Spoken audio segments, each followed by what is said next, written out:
we are running.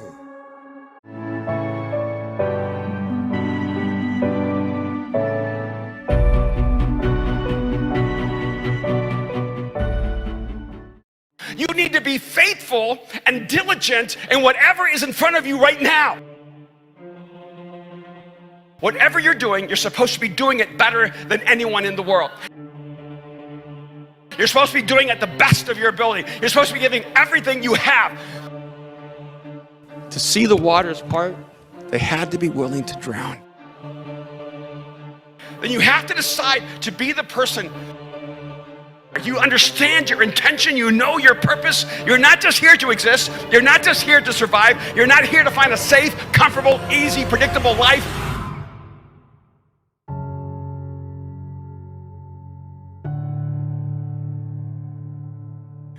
You do not know the failures I have made in my life, and then watch God take the rubble of my failures to do something so extraordinary that it looks like I had it planned the whole time. If you want to be ready for that moment where God wants to throw you in the game, that moment where God needs you to step up, that moment where you need to elevate what everyone else is living in and walking and believing in, you need to begin to know your stuff now. But you don't know the stuff you need to know, so let me tell you the stuff you need to know. You need to be faithful and diligent and excellent in whatever is in front of you right now. I didn't even know who Jesus was when I was studying philosophy in college. I didn't know who Jesus was when I went to University of North Carolina. Then I just came to Jesus and didn't know what my life would be about. And I could look back on my life and think to myself, if God had just told me ahead of time, I could have been better prepared. But the reality is, some of you are not prepared for the moment you're in right now because you took too passively the challenges and opportunities you had in your past.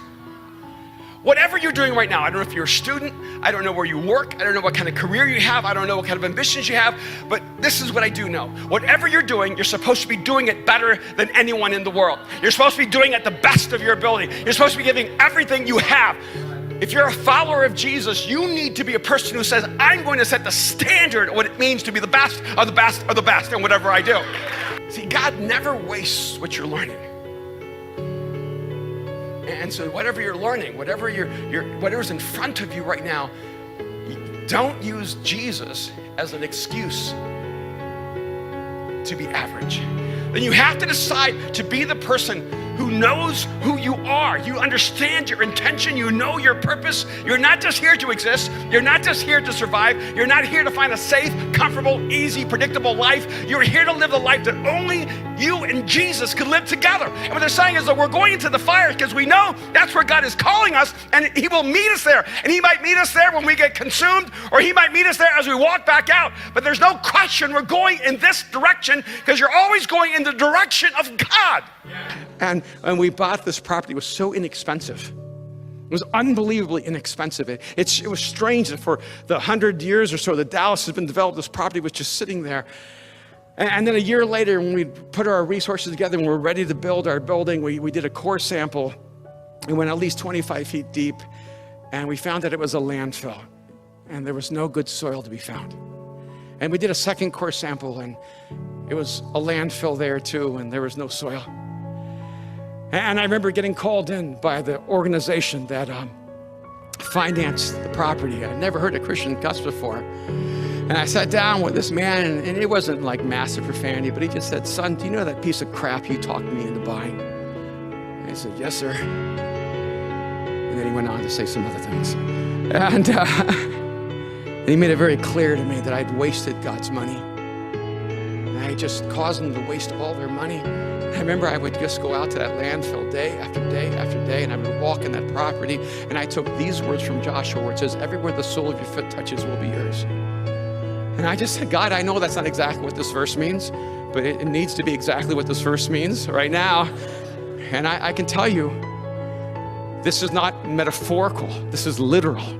I walked that property over and over and over and over, day after day and week after week and month after month. And I said, God, everywhere I set the sole of my feet, it is mine. And I claim this land. I'm just going to claim, and I'm going to ask you, God, to turn it into soil. I'm just going to ask you, God, to somehow make it possible to build a building here, because I couldn't pray, God, let us cheat someone else and sell it. And so I was like, God, you have to do something. I went back to that man who was in charge of that property, and I said, oh, there was a day I was actually out there praying for that property, and I went back to our little tiny duplex where we were having our services with a space heater with my polyester suits. And I remember this woman stood up who, you ever know someone who just, like, they believe in Jesus, they believe in God, but they don't really have like crazy faith? They have like really rational faith. And we became famous as the church on the dump. And I was the guy that bought the landfill. I became really famous for that. And this whole group came from out of the city, and they came to do like this little missionary work. And without meaning any harm, the guy said, hey, what are you gonna do with that landfill? Which I kept getting asked every time I saw someone. It just cut into my soul.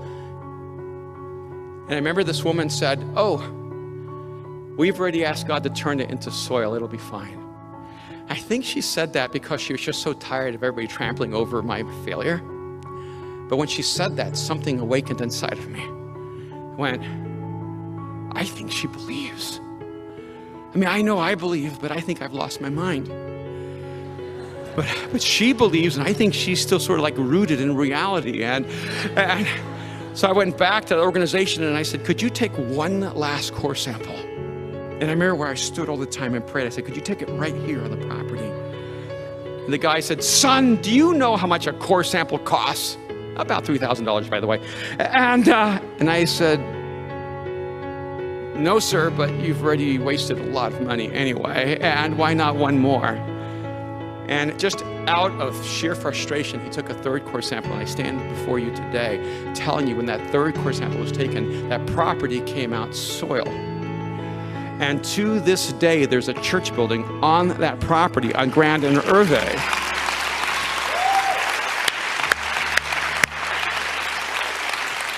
And the reason I'm telling you this, because there's a lot of you who are new here and you don't know where Kim and I have come from. See, you do not know the challenges we have faced and the miracles we have seen. You don't know what has shaped us and shaken us and torn us to shreds. You do not know the failures I have made in my life and then watch God take the rubble of my failures to do something so extraordinary that it looks like I had it planned the whole time. I just think most of us are too afraid to fail to give God the material to do his great work. To see the waters part, they had to be willing to drown. But God is amazing enough that even when we get it wrong, he gets it right.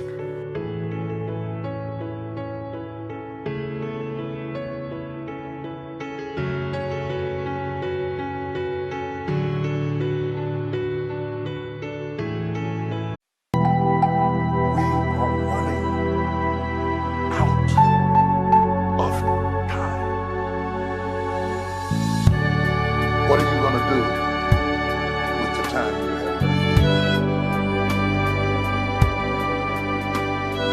I say that if you don't reposition yourself, you could miss the best time in your life, in this season of life.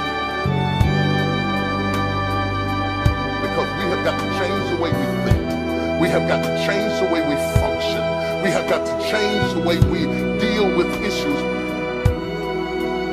And the reason that you have to begin to reposition the way you think and the way you function and the way you feel is that we many times are stuck between the lines of limited thinking and limited people and limited ideas and limited philosophies, and there's something creative down inside of you saying, let there